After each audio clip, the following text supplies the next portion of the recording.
Hi guys, this is Ali Abbas, and today we're gonna read another Captain Underpants book, but this is a series finale. Last book, it was Captain Underpants and the Perilous Plot of Professor Poopy Pants, which is book number 4. But this one is 15 years newer, and it's book number 12. So it's called Captain Underpants and a Sensational Saga of Sir Stinks-a-Lot. Now let's get started. Well, here we are again, in big trouble as usual.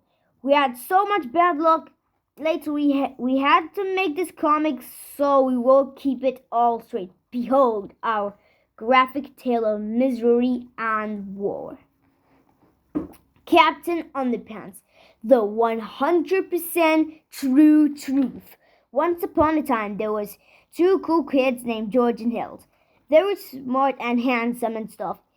Yes, thank you. Yes, we know. Me too. But they had the meanest principal ever, named Mr. Crop. Blah, blah, blah. One time, Mr. Crop was being mean. You will be my slaves and stuff. So they hypnotized him. Not today, Bob. Mr. Crop was under George and Harold's spell. You are now Captain Underpants. Okay. It was funny at first. Ha ha ha ha ha ha. Look at me! But it got dangerous really quick. Tra-la-la. Then one day, Mr. Crab drank some alien superpowers. Blah, blah, blah, blah, blah. And he got real superpowers. Ka-ching! Now, whenever Mr. Crab hears somebody snap their fingers, snap, he turns into Captain Underpants. Tra-la-la. And whenever Captain Underpants gets water on his head, he turns back to Mr. Crop. Blah, blah, blah. So we got that to deal with, but it gets worse. Then one day, George and Harold had a really big problem. I got you now! So they borrowed a time machine. And they went back in time to fix the problem. Hooray, we're smart! But they created a totally new problem. Oh no, we made doubles of ourselves. When their teachers saw two Georges and two Harolds, they all went crazy. We must be dreaming. Let's get naked. Yeehaw! Whoopee! Oh no, my eyes, they burn. So they all had to go to the mental hospital. The only good thing that happened is that he got 3 new pets. They are half bionic hamsters and half doctors. Orlando, Tony, and Dawn. It's been a few weeks since our last adventure. The city has been rebuilt, and things are getting back to normal. But there are still a lot of loose ends to our story. That could only mean one thing. Another sequel. Oh no, here we go again. Chapter 1. George and Harold and Harold. This is George Beard and George Beard, and Harold Hutchins and Harold Hutchins. George and George are the kids on the left with the ties and the flat tops. Harold and Harold are the ones on the right with the t-shirts and the bad haircuts. Remember that now. Chapter 2. The GOP Grantee. If you read our last adventure, you're probably well aware of how George and Harold accidentally created duplicate versions of themselves. You all know all the whys, but the whens and the wherefores, you all caught up and ready to go. Congratulations! Good for you. Reading is power, ain't it? If you didn't read our last adventure, you're probably scratching your head and say to yourself, hey myself, what the heck is going on there?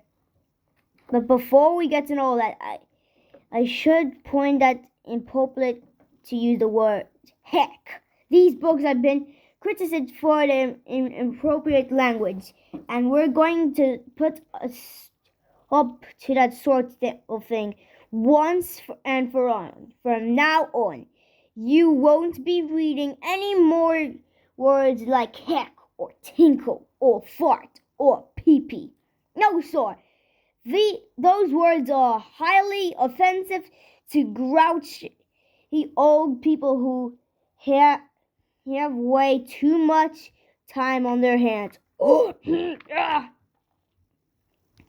in the interest of pleasing all the grouchy old people, GOP, out there.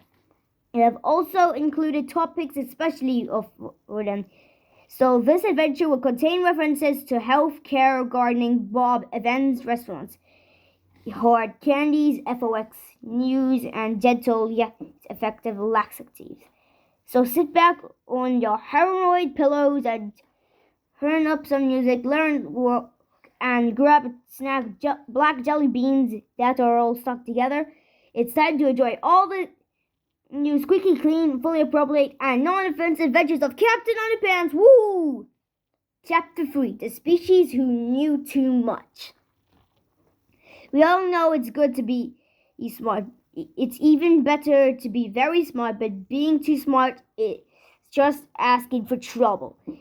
Take human things, for example. We were smart enough to invent gardening and health care. We developed Bob Evans restaurants and FOX News, and we've managed to take hard candies and gentle yet effective laxatives to exciting new horizons. But somewhere along the way, we get too smart from our own good.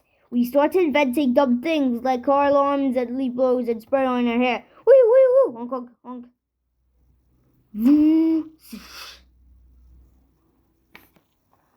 You think that dumb things would have been good enough for us, but no. Our big ridiculous brains weren't satisfied. We had to take things one step further, so we began creating incredibly dangerous things like atomic bombs and nuclear warheads, and we built enough of them to wipe out everybody on the planet. Then, like the smarty pantists, we handed the launch codes over to the politicians. Only one human beings are smart enough to be that dumb. It turns out that brains that are really loud like beans, they're both good, but you really won't that overdo with each one. You see, too much of a good thing usually ends up being a very bad thing. One way or another, you're probably going to end up with a big, stinky mess. The story you are about to read, the unfortunate tale of how the smartest brain on the planet created the biggest, stinkiest mess the world has ever seen. But before I can tell you that story, I have to tell you this story. Chapter 4, Smart Earth.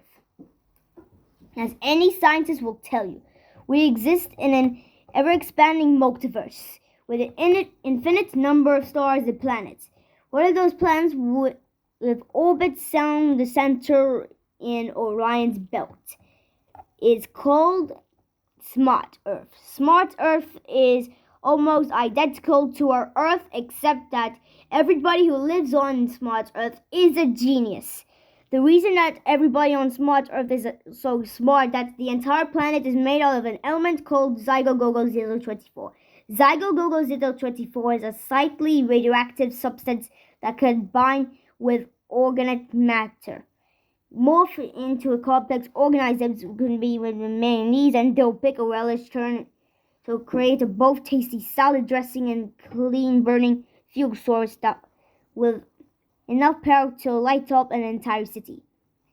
One of the remarkable side effects of being in close proximity to the Zygo-Gogozizzle 24 is that makes people much smarter than they probably would be.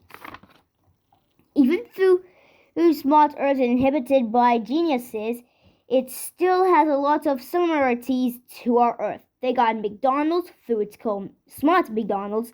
They have smartphones, which are called smartphones. They have hot things for which are called the Huffington Post. Then one day, a smart scientist at the smart Harvard University decided to do an experiment. It was the smartest, most intelligent experiment that anyone on Smart Earth had ever conducted. It was incredibly smart, in fact. that it ended up being totally dumb. That afternoon in her laboratory, smart scientists mixed smart Diet Coke with smart Pop Rocks, and she added a third ingredient to his highly violent concoction, smart Mentos. This is what happened. Glimmer Lucy! Chapter 5, Lego My Zygo-Gogozizzle 24.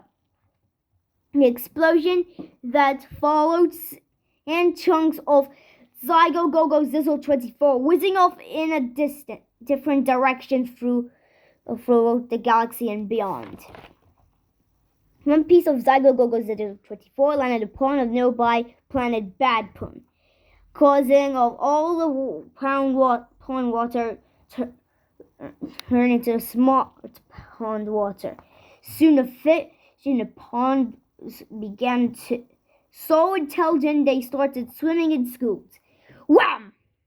Another piece of Zygo-Gogozizzle 24 ended up landing in the great vineyard on planet Pinot. The Zygo-Gogozizzle 24 was quickly absorbed into soil and was subsequently soaked into all the grapes. These grapes, which had until recently has been harvested almost into extinction, suddenly became self-aware and super intelligent. They banded together in bunches and rose to defeat their oppressors.